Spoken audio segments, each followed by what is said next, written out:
Donkey, Salaar ఈ రెండు సినిమాలు ఒకేసారి రిలీజ్ అనగానే అందరూ ఆశ్చర్యం వ్యక్తం చేశారు. కారణం, రెండు పెద్ద సినిమాలు ఒకేసారి ఎదురుపడితే ఎవరో ఒకరికి నష్టం కలిగే అవకాశం ఉంటుందని.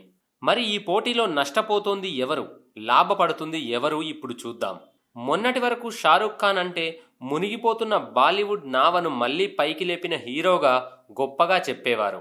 అందుకు కారణం 2023లో పఠాన్, జవాన్ లాంటి రెండు మాస్ హిట్లతో నిజంగానే బాలీవుడ్కు జీవం పోశాడు కాబట్టి. కానీ రెండు సినిమాలు హిట్ కొట్టగానే ఇక బాలీవుడ్కు తిరుగులేదు అని ఫిక్స్ అవ్వడమే ఇక్కడ షారూఖ్ కొంప ముంచింది. పఠాన్, జవాన్ సినిమాలను చూస్తే ఆ రెండు కూడా మాస్ సినిమాలు. పైగా మన సౌత్ సినిమాల లాగా ఎంతో కొంత సినిమాటిక్ లిబర్టీ తీసుకుంటూ ఆ రెండు సినిమాలను తెరకెక్కించారు.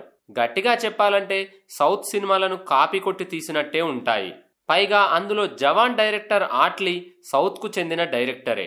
అంటే ఎలా చూసినా పఠాన్, జవాన్ హిట్ల వెనుక మన సౌత్ సినిమాల ఇన్స్పిరేషన్ ఖచ్చితంగా కనిపిస్తుంది. మరి సౌత్ లో టాప్ క్లాస్ మాస్ చూపించే దర్శకుడు ప్రశాంత్ నీల్. ఇక మాస్ ప్యాంటు షర్టు వేస్తే అదే మన ప్రభాస్. మాస్ లో ఎవరెస్ట్ లాంటి రెండు పర్వతాలు కలిసి చేసిన సినిమానే సలార్. అలాంటి సలార్ కు ఎదురొచ్చి ఇప్పుడు బొక్కబోర్లా పడుతోంది డంకీ. సలార్ బాగా లేకుంటే కథ వేరేలా ఉండేదేమో, కానీ సలారోడి మాస్ ఎలివేషన్లకు ఇండియా మొత్తం సాహో సలార్ అనేస్తోంది. నిన్న మొన్నటి దాకా డంకీకే మా థియేటర్లు, మా సినిమాను కొట్టేవాడే లేడు అన్నవాళ్లు కూడా సలార్ కోసం రెడ్ కార్పెట్లు పరిచేశారు. ఒక్కో థియేటర్లో సలార్ షోల సంఖ్య చూస్తుంటే నెవర్ బిఫోర్ ఎవర్ ఆఫ్టర్ అని అనకుండా ఉండలేము.